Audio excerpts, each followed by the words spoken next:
Scott Woodward, head football coach at Middlesex School, Concord, Massachusetts. You know, I grew up around football my whole life. My dad was my high school football coach. He coached for 35 plus years as a head coach at Mahar Regional, which is in Orange, Massachusetts. So, you know, as far as I can remember, my first memories are walking around the football field with him and, you know, kind of being his little sidekick water boy, run out on the 40-yard line to get the tee when the guys kick off. Just always around his team back in the day. You know, grew up idolizing a lot of his best players on his team, trying to be just like them. You know, and flash forward, started playing football at age 8 in the Pop Warner system, and then went to a school called Eaglebrook School, which is like a junior private boarding school in Deerfield, Massachusetts, and played there for 4 years. And then after looking at options whether to go to private school or not, I decided I wanted to play for my dad, so I ended up going back to public school at Mahar Regional and played for him for sophomore, junior, and senior years. Won 2 state championships with him. Had a lot of fun, you know, kind of at the dinner table every night, talking ball, drawing up some plays, you know, figuring out what we want to run. And then from Mahar, the high school, went on to play at University of Massachusetts. Played there for 4 years, 4.5. Redshirted my first year, then graduated in 2009. Right out of then, started coaching. Went right to Westfield State University, where one of our family friends, Coach Steve Marino, was the head coach there at the time. Invited me on staff, and our first scrimmage was against Springfield College. And like an hour before the scrimmage started, he's like, "Hey, Scotty, I just want you to have you call the plays today, and I just want to sit back and watch." And then he thought I did a good job calling the plays. And now this is my first ever college coaching experience. And I called the plays for as long as I was at Westfield. So I was right out the jump, I was offensive coordinator. From Westfield State, I was there for 3 years. And then I went to Fairleigh Dickinson down in New Jersey, Division III school in Madison, New Jersey. And I was the offensive coordinator there. Learned a lot there, ran the spread style system. Didn't love that as much. A lot of troubles there, like you know, just winning games in general. We kind of struggled there, but scored some points on offense. And then from there, went back to UMass as a graduate assistant. I was at UMass for 4 years. Went graduate assistant, and then an offensive assistant, working with the quarterbacks. Then I got moved to quarterbacks coach, and then I was the tight ends coach there for my last year. We got let go at UMass after our Georgia game in 2019. Then Coach Whipple, our head coach at UMass at the time, got the offensive coordinator job at University of Pittsburgh.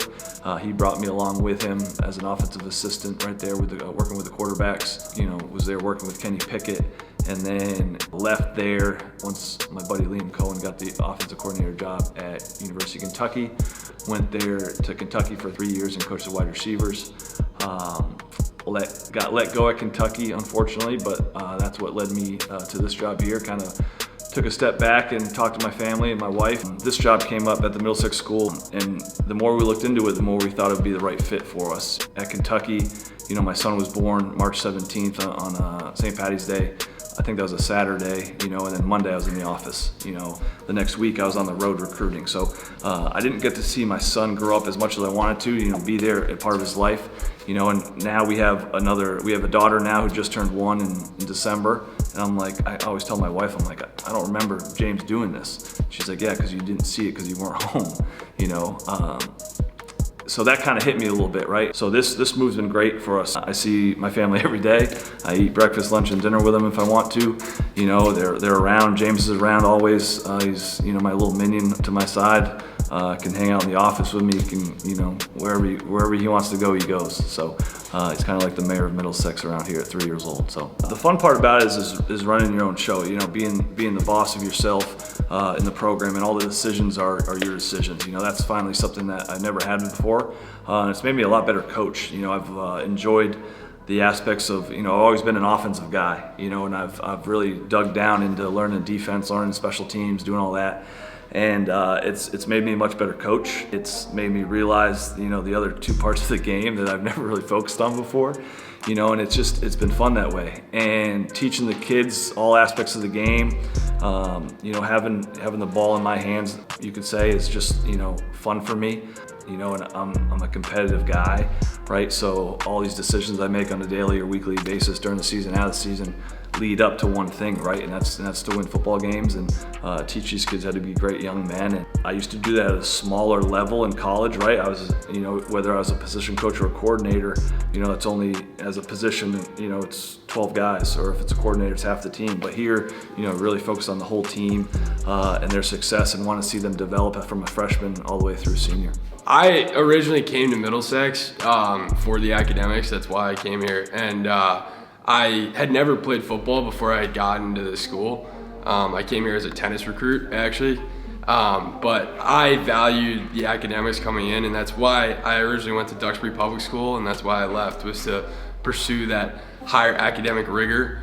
And Middlesex is really good at pushing that on you. They do a great job of balancing the academic challenge of the school with other aspects of the school, because there's so much to offer here with the arts, the athletics, and the academics. School of only 400 kids, so everybody here is kind of forced to be tight-knit. You have to be social, you have to be, on campus, around campus, on the circle, you're with all these different students, all these different teachers, and everybody's just interacting. So that kind of forces you to build a culture, but when you also like the guys and everybody here is really nice, friendly, and good people, that makes it a lot easier to have the culture you see now.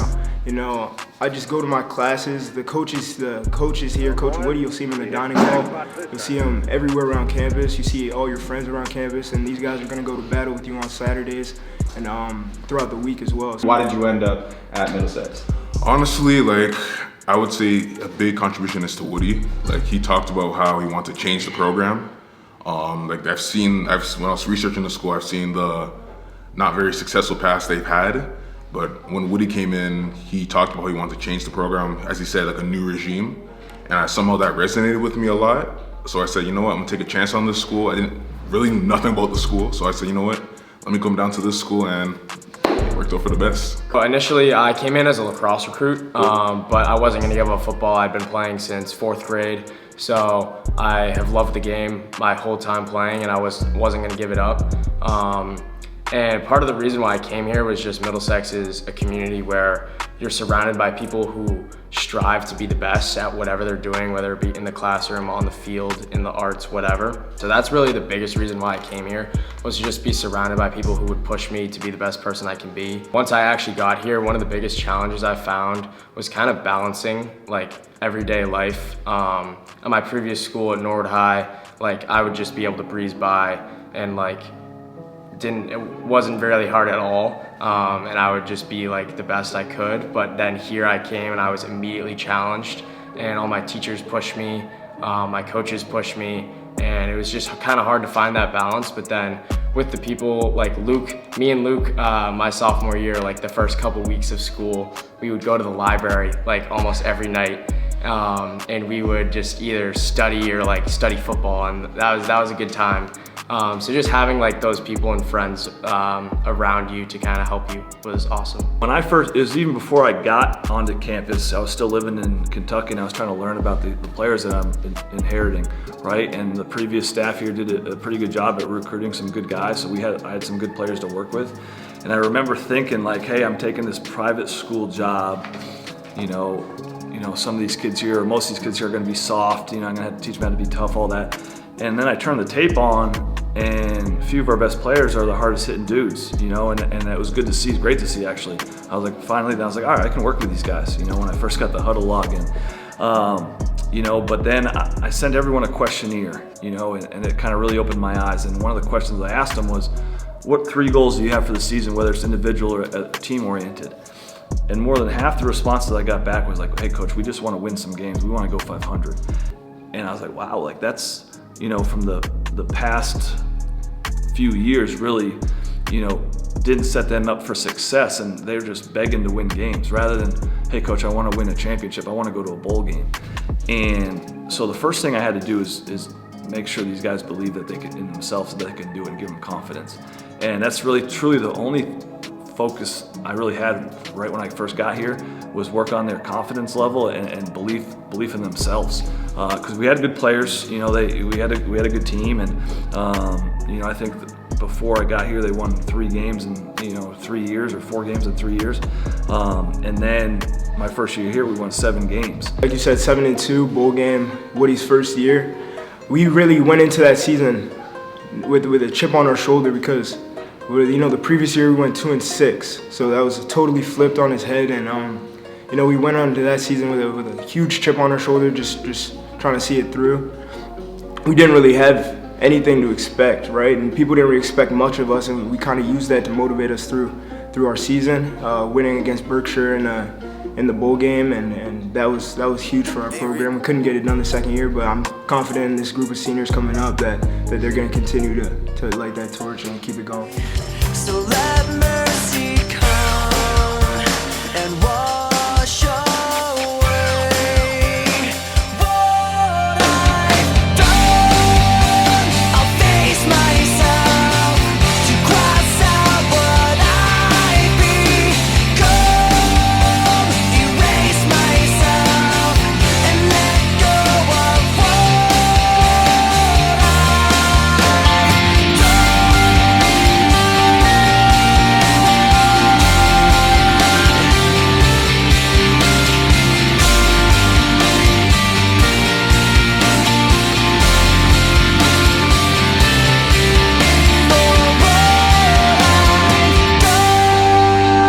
I start again, and whatever pain may come, today this ends. I'm forgiving what I've done. I'll face myself to cross out what I've become. Erase myself and let go of what I've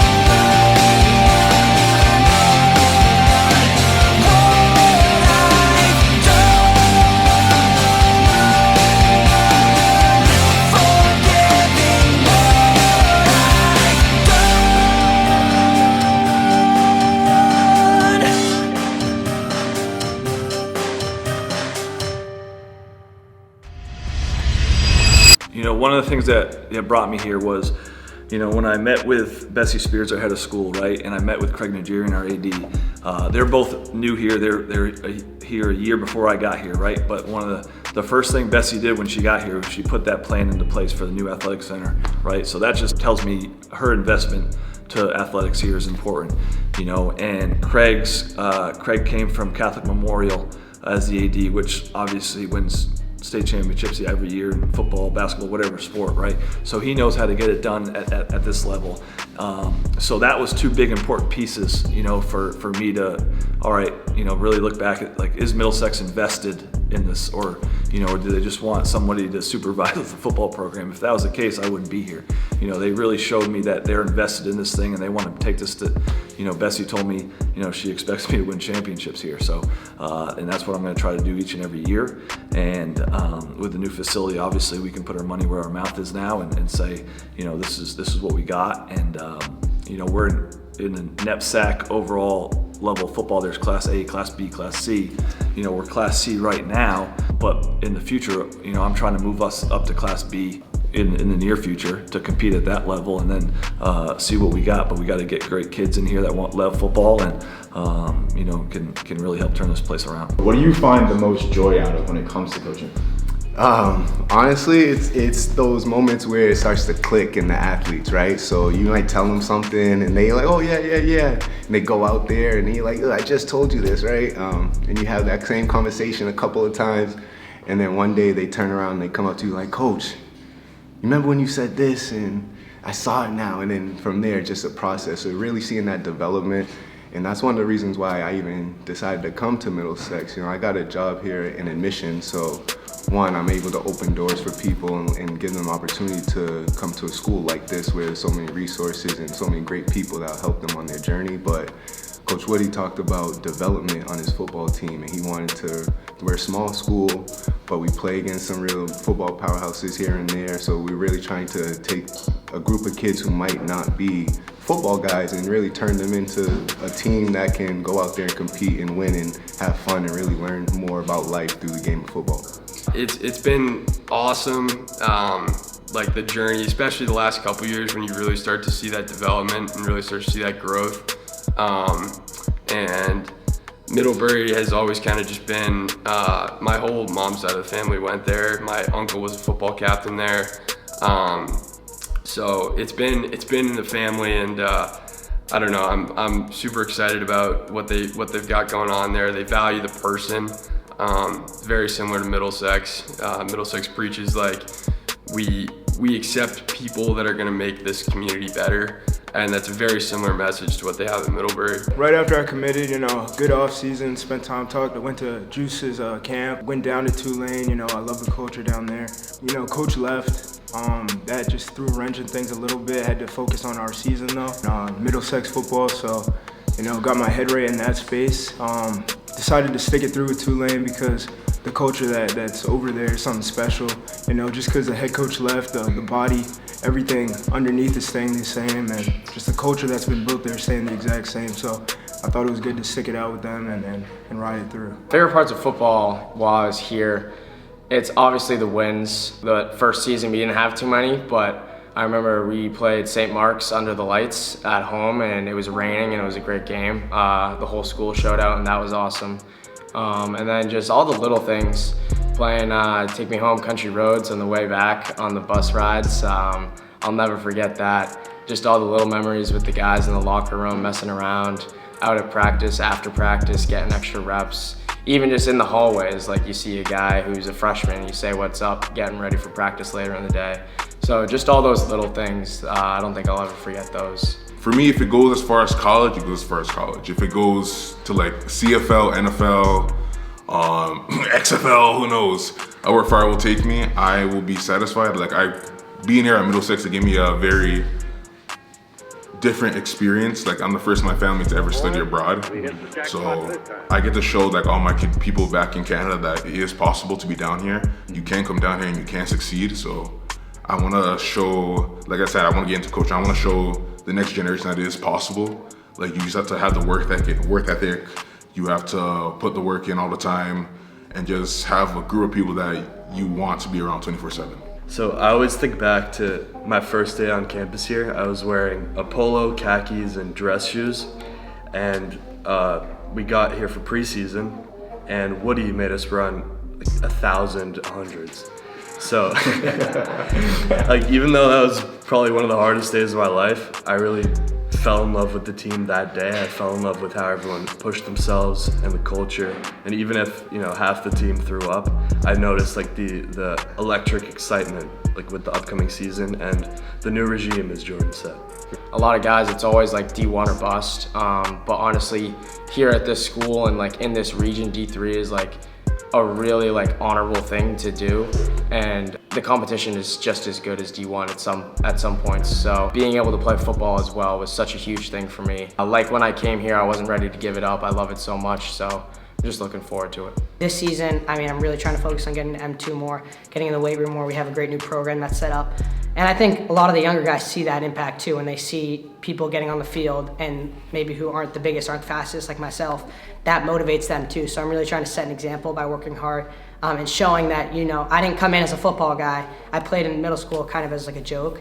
But you can really get on the field and see some real change if you work hard. As much as Coach Woody loves to have fun and he creates a good energy with the boys, I know they talked about it too, the culture and the team and really having that supportive environment, but he's really professional. He's been in some high caliber places, coaching in the SEC, been in college for 15 years, so he's really fine-tuned with the process, having coaches meetings, making sure we're all on the same page. He scripts out practice plans, he scripts out the game plans, and all that stuff is not common in the high school level in Massachusetts. You might go down to Texas and they might have a whole playbook, and a whole install for their players at a high level, but up here it's really just you get who you get and you go out there and you just rep it until you got it down, and those are the plays you run. But Coach Woody's not afraid to take chances, not afraid to challenge the kids here to really be better. And that's really an environment that I want to be in, somewhere that we're not looking to stay stagnant, we're not looking to be comfortable, we're looking to challenge ourselves and see how far we can take this stuff. So I came in as a lacrosse guy, but honestly, I've had so much more joy playing the sport of football, especially on this team. Now I view football as basically a part of who I am instead of just a game. We ask every single coach that we interview, why should a prospect choose Middlesex School? Culture is easy to build if you got the right kids, and these kids are great. I've been fortunate to have, in the last 2 years, have 2 great classes of leaders. And the thing we really talk about is a team atmosphere. And team for us stands for toughness, effort, attitude, and Middlesex. So everything we do has those 4 pillars involved in it, right? So, during the preseason, we work a lot on teaching these kids how to be mentally and physically tough. That's the most important part of this game, right? How to be mentally tough, how to play the next play, how to forget about successes or losses, and just keep on chugging, keep on playing the next play. Effort is obviously important. Something you shouldn't have to coach, but you have to always coach it on a daily basis, just because that's the standard that we hold these kids accountable for. Attitude, I'm huge into positive energy, positive attitude. You come to one of our practices, it's not like a mope around fest. It's high energy. There's music playing. We try to bring that positive energy to every practice, every game, every meeting, every time we're together as a team. And then the last thing is Middlesex. Remember, what's the most important part? You're not playing for yourself. You're playing for your teammates. Great tradition here at Middlesex. With the past guys. I get emails from alumni all the time, especially after our first year, congratulating us on the success and all that. So you just understand these kids, they're not just playing for themselves, but they're playing for so much more. First of all, for me, you're going to get coached very hard. My staff and I were very, very knowledgeable at what we do. My background speaks for itself. But then when you get with our kids, you're not going to hear me talk about I don't need to sell these kids on the culture here and all that. Our kids will do that. And that's, I think, very important. And our kids here can find a connection with anyone, and I think that's true in a lot of football programs where, football is really truly the only sport where so many different backgrounds, whether, you're white, you're black, you're Asian, or you're rich or you're poor, right? They all come together for one common goal on the football field. And I think that's why football is the greatest game in the world, right? So, but these kids will really, everyone you talk to here always talks about the people. And here truly, it's the people that's going to separate us from everybody else.